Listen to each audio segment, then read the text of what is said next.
मट्टा Kalakot नालकेट road पर rickshaw हादसा में 5 अफराद जाँ बहक 3 अफराद जख्मी।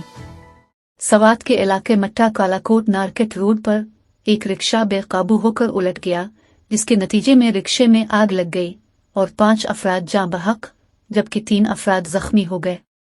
हादसे के शिकार अफराद में जिला बुनेर के रिहायशी, स्कूल के तलबा और ख्वातीन शामिल थी। जख्मियों को फौरी तौर पर मट्टा अस्पताल मुंतकिल किया गया, जहां से उन्हें मजीद इलाज के लिए पेशावर मुंतकिल किया जा रहा है।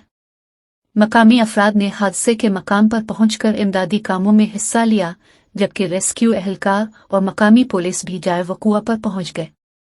गैर मुसद्दका इब्तिदाई इत्तलात के मुताबिक जाँ बहक अफराद की शनाख्त बख्तजादगी ज़ौजा ज़वर खान सकना गिलबांडी बुनेर, सोचा बीबी ज़ौजा गुल फरीद सकना गिलबांडी बुनेर, साजिदुल्ले वलद वदूद सकना उचुल कालाकोट और फयाज वलद फरामोश सकना कालाकोट के नामों से हुई है, जबकि जख्मियों में बख्ती दुख्तर बहादुर सकना गिलबांडी बुनेर, निसार वलद जावर सकना गिलबांडी बुनेर और उमर अली वलद बाचा खान सकना उचुल कालाकोट शामिल हैं।